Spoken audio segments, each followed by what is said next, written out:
Hi, మీరు IC38 health insurance exam రాయబోతున్నారా? అయితే ఈ వీడియోను పూర్తిగా చూడండి చివరిదాకా. ఇందులో హెల్త్ ఇన్సూరెన్స్ ఎగ్జామ్లో వచ్చే ఇంపార్టెంట్ పాయింట్స్ గురించి డిస్కషన్ జరుగుతుంది.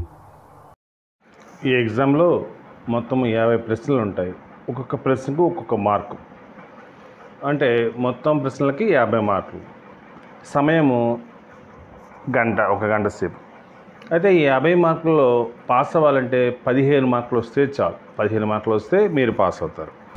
ముందుగా కామన్ చాప్టర్స్ 1 నుండి 10 వరకు ఉన్న టాపిక్స్ గురించి డిస్కస్ చేస్తాం. భారతీయ బీమా పరిశ్రమను ఎవరు నియంత్రిస్తారు? IRDAI, insurance regulatory and development authority of India. బ్యాంకులకు RBI, సెక్యూరిటీ మార్కెట్కు SEBI ఎలానో ఇన్సూరెన్స్ కంపెనీలకు IRDAI అలా పనిచేస్తుంది. ఆధునిక బీమా మూలాలు ఎక్కడెక్కడ ఉంటాయి? Lawyers, coffee house. బీమా సంస్థల ద్వారా నడిపే బీమా పథకము ప్రభుత్వం ద్వారా స్పాన్సర్ చేయబడలేదు. అంటే ప్రభుత్వం స్పాన్సర్ చేయకుండా బీమా సంస్థలు నడుపుతున్నాయి. జన ఆరోగ్యశ్రీ ఇది ఆన్సర్. రిస్క్ అంటే ఏమిటి? ఒక వస్తువు పాడైపోవడము లేదా పని చేయకుండా పోవడమే రిస్క్. అంటే ఒక వ్యక్తి యొక్క ఆస్తి పని చేయకుండా పోవడము లేదా పాడైపోవడమే రిస్క్. రిస్క్ నిర్వహణ పద్ధతులు. మొదటిది రిస్క్ నుండి తప్పించుకోవడం. రిస్క్ అవాయిడెన్స్ అంటే రిస్క్ నుండి దూరంగా పోవడం. దీన్ని ఒక నెగటివ్ మెథడ్గా చెప్పబడుతుంది. ఉదాహరణ, నేను రోజు ఆఫీస్కి బైక్ మీద వెళ్తూ ఉన్నాను. ఈరోజు వెళ్ళే మార్గంలో ఒక పెద్ద గుంట ఉంది. మరి అదే మార్గంలో వెళ్తే పడిపోయి ప్రమాదం జరిగే అవకాశం ఉంది. దానికి దూరంగా నేను వెళ్తాను. చిన్న ఉదాహరణ. దీన్ని రిస్క్ని తప్పించుకోవడం, ఇది ఒక మెథడ్ అనమాట. నెక్స్ట్ సెకండ్ మెథడ్ రిస్క్ నిలుపుదల. రిస్క్ రిటెన్షన్ అంటే ఎవరి రిస్క్ వాళ్ళే భరించడమే. దీని యొక్క తీవ్రత తక్కువగా ఉంటుంది. పౌనఃపున్యం ఎక్కువసార్లు జరగచ్చు, అంటే ఎక్కువసార్లు జరిగే అవకాశం ఉంది. చిన్న వాటికి మనము ఇన్సూరెన్స్కి వెళ్ళాం కదా, ఆ రిస్క్ని మనమే భరిస్తాం. దీన్ని ఏమంటారంటే రిస్క్ నిలుపుదల. రిస్క్ని తగ్గించుకోవడం అంటే రిస్క్ రిడక్షన్ అండ్ కంట్రోల్ అంటే కొన్ని రకాల పద్ధతుల ద్వారా రిస్క్ని తగ్గించుకోవచ్చు. ఉదాహరణ, బైక్ మీద వెళ్తూ ఉన్నాము, ప్రమాదం జరిగే అవకాశం ఉంది. కానీ ప్రమాదాన్ని ఎవరు ఆపలేరు. కానీ ప్రమాదం వల్ల జరిగే నష్టాన్ని తగ్గించుకోవడానికి హెల్మెట్ వాడుకోవాలి. హెల్మెట్ వాడడం వల్ల బైక్ మీద పోతున్నప్పుడు ప్రమాదం జరిగిన తీవ్రత తక్కువ ఉంటుంది. అలానే కారుకు సీట్ బెల్ట్ వాడుకోవడము, ఇంటికి ISI మార్క్ వైర్లు వాడడము, ఇవన్నీ కూడా రిస్క్ తగ్గించుకోవడానికి ఉదాహరణగా చెప్పుకోవచ్చు. ఇందులో శిక్షణ కూడా ఒక భాగమే. రిస్క్ బదిలీ అంటే నా రిస్క్ నేను భరించకుండా వేరే వాళ్ళకి బదిలీ చేస్తా. ఎవరైతే రిస్క్ భరిస్తారో వాళ్ళకి బదిలీ చేస్తా. అంటే ఇన్సూరెన్స్ పాలసీ తీసుకోవడమే రిస్క్ బదిలీ ప్రక్రియ.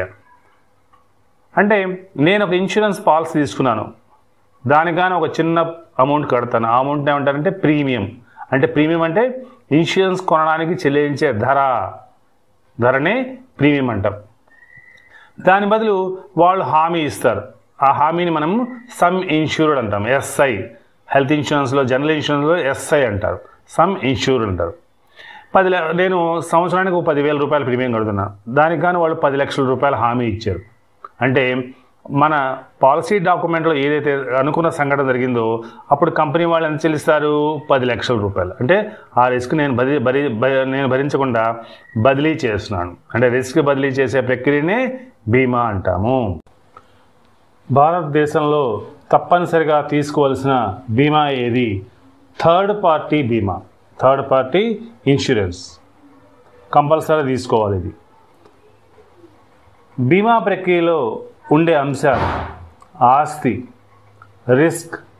Risk pooling. ఆస్తి అంటే ఆర్థిక విలువ కలిగి యజమానికి ఆదాయాన్ని లేదా సౌకర్యాన్ని ఇచ్చేదాన్ని ఆస్తి అంటారు. ఉదాహరణ, నేను ఒక మొబైల్ వాడుతున్నాను. ఈ మొబైల్ని ఆస్తి అంటారు.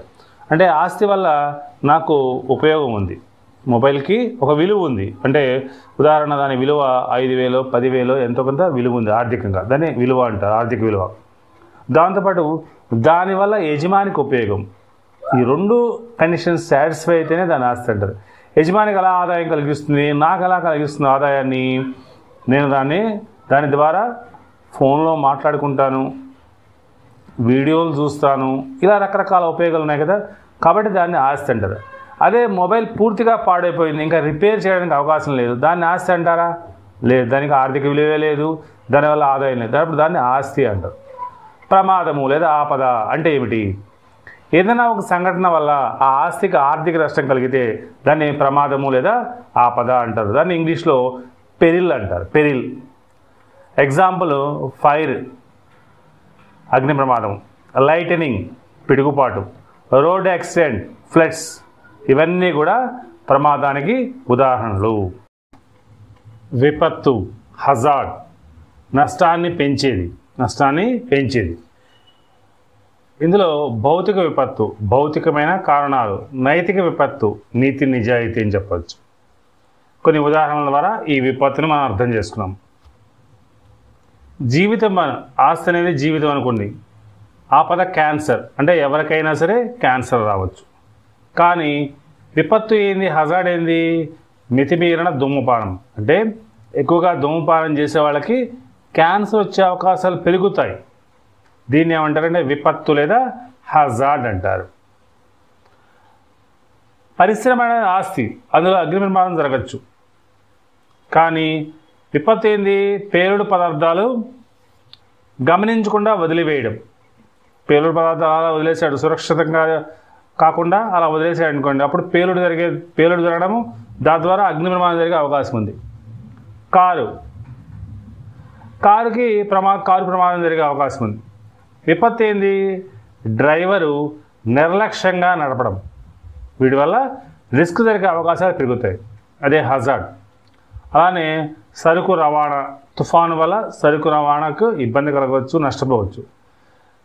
కానీ సరుకులో నీరు కారడం వల్ల, చెడిపోవడం వల్ల, అంటే ఆ కంటైనర్కు సరిగా ప్యాక్ చేయకపోతే ఇంకా ఇబ్బందులు వస్తాయి, అంటే సరుకు పాడైపోయే అవకాశాలు పెరుగుతాయి. దీన్నే హజార్డ్ అంటారు.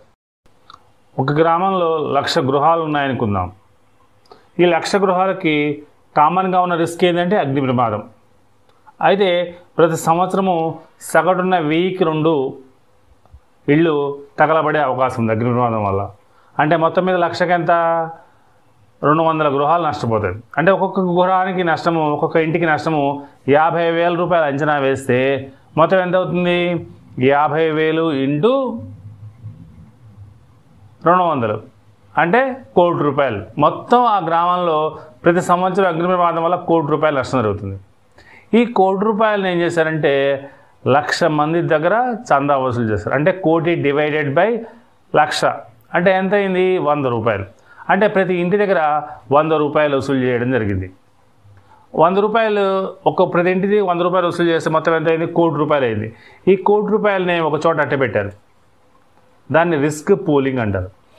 ఎవరికైతే రిస్క్ జరుగుతుందో వాళ్ళకి వచ్చేసి 50,000 రూపాయలు నష్టపరిహారం చెల్లించడం జరుగుతుంది.